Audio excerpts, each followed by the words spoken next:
Welcome and hello. You might remember in the last video I did, the second part of the Birmingham trip, I did talk about how the canal, a stretch of canal, can be a really useful place to go to do a little bit of training. I have noticed that canals can be a little bit, I don't know, neglected in the paddling world, especially this time of year, into the late autumn and into winter. So I want to just talk you through that process really, because I did chat to a couple of people over the last few days, kayakers, and yeah, it was a little bit, I guess, unusual that people would think about a canal. It was sort of a second on the list, maybe even third on the list. But chatting through with people, it was encouraging that people said, yeah, actually, if I knew where to get on, and I knew how to get on, and I knew how to find a stretch of canal, I'd really like to give that a go and maybe go under some bridges, through some tunnels, over even some aqueducts if you've seen some of my videos. So I thought I would talk you through, and that's what we're going to do in this video. To make this as useful as possible for you, what we're going to do is actually do this on a real stretch of canal. So we're actually going to start by finding the canal, and the method I use is really simple and it's really effective, and that is to use Google Maps. So Google Maps has a map view and also a satellite view, and this is why it is so useful, because you can use the map view to follow canals, and they might go through your local town. I live in Worcester, and the canal goes right through the middle of Worcester, comes out of the top of Worcester, goes up towards Droitwich, it then carries on up through to Birmingham. So there is a real opportunity to use the canal. Once you find a particular stretch of canal, it's then a process of going along it, and what you want to find is a nice stretch. And on the Google Map view, when it's an actual map, you can't see any locks on it.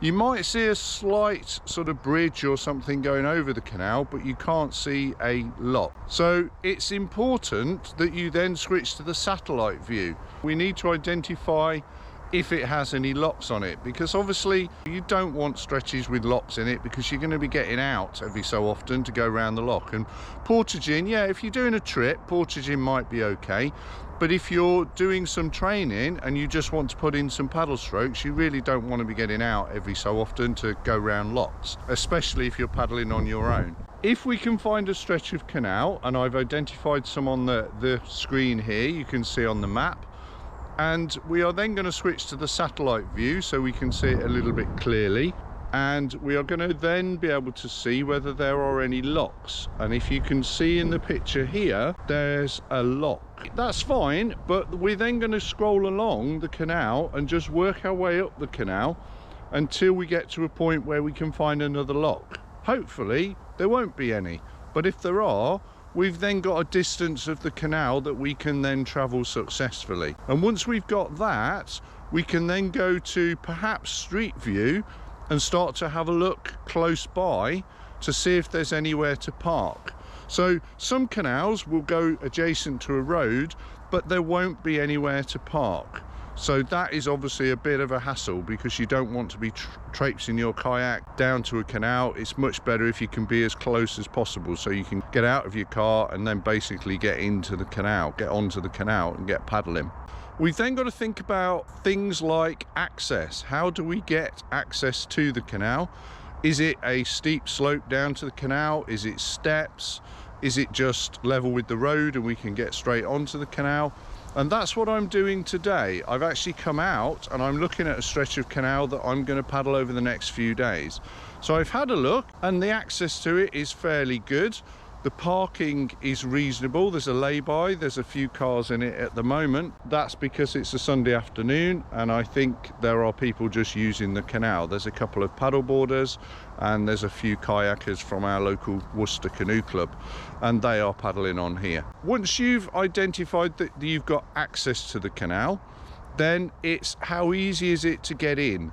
So if you look at the edge of the canal, there's quite often sort of metal stanchion points all along the canal, and that is to stop the bank of the canal being eroded away.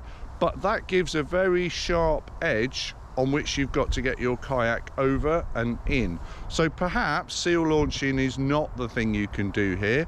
Maybe you need to put the kayak in the water and do a high bank entry into the kayak.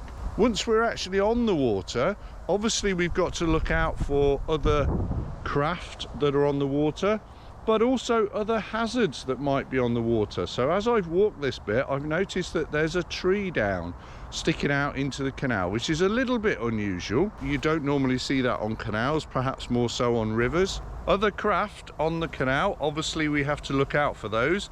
And a busy stretch of canal is going to be might be a little bit of a tricky bit of canal to paddle regularly, but hopefully you'll be able to do some paddle strokes and just get some mileage in. Then it's to think about the distance you're going to go, and is there an opportunity obviously to turn round, or if you've got multiple people in your group, you could do a shuttle. So you could actually park cars at one end, transfer cars to the other once everybody's changed, and then do a trip down the canal. So that is up to you when you're doing your training. If you're training on your own, it's obviously easier just to go down the canal, then back to the point at which you got in. So that distance is what you're going to get for your exercise. And then when you're on the canal, it's actually utilising the canal to the maximum. So the canal is probably 5 meters wide in places, maybe more. So it gives you an opportunity to do turns, it gives you an opportunity to do sprints. There are often fixed things along the canal that you can use for distance markers. So you can then go full blast to maybe a bridge, and that will give you an opportunity just to build your heart rate a little bit and get some muscle work done on your arms. And the canal is an absolutely brilliant place just to take some time with your own mind, just to have a little think through things, just to relax while you're paddling and just enjoy the scenery and the wildlife that you're going to see along the way. And also the friendly people. There are plenty of people that will say hello when you're paddling down by the canal. Hello. People going past on bikes as well. So yeah, lots of people use the canal, and it's a really good opportunity to actually talk to them, learn a little bit more about the canal, and just be friendly with people that are around. You might also see representatives of the Canal and River Trust, and that's fine too. They are fonts of knowledge for your local area, and they will tell you all sorts of things about the canal, what's going on maintenance wise, what's going on access wise, and maybe even give you some clues and hints on other bits of the canal that you could use. And you might be worried about any pollutants that might be in the canal, how that might affect you when you're paddling. So generally speaking, canals are a little bit cleaner than rivers. They do get runoff from obviously water coming down the banks, etc. So you will see the colour of the canal potentially change, and you can see the canal in the pictures that I've shown on this video being rather brown. So that's a sort of traditional picture. Usual rules apply. So when you get off the water, make sure that you wash your hands and face really well. You don't obviously ingest any of the water. You make sure you wash all of your kit, and that should be enough to keep you safe. It's worth thinking about potential exit points as well. So if you do fall out of your craft, how easy is it to get out onto the side? So quite often canals, the water is very, very close to the edge of the canal. So there's not a huge difference between the height of the water and the height of the bank, and it is fairly straightforward to get out. However, do also realise that the bottom of canals is not solid. So there will be at least 3 or 4 inches of mud that you will have to contend with to get yourselves out. So if the banks are high and you've got that continuing for a distance, I would make sure that you're paddling with somebody else. So if you do get into difficulty, you've got another craft to come and help you in a rescue situation. The stretch of canal I've identified from Google Maps, and I've looked at on the satellite image, and I've come up and I've had a little walk, and I've seen some of the hazards along the way, and I've seen how you get in, where I can get in, and I've seen the lay-by where I can park. So I'm fairly comfortable that this is actually a reasonable stretch of canal that I could use. I'm going to give this paddle a go, and that'll be part of another video. Take care and we'll see you soon.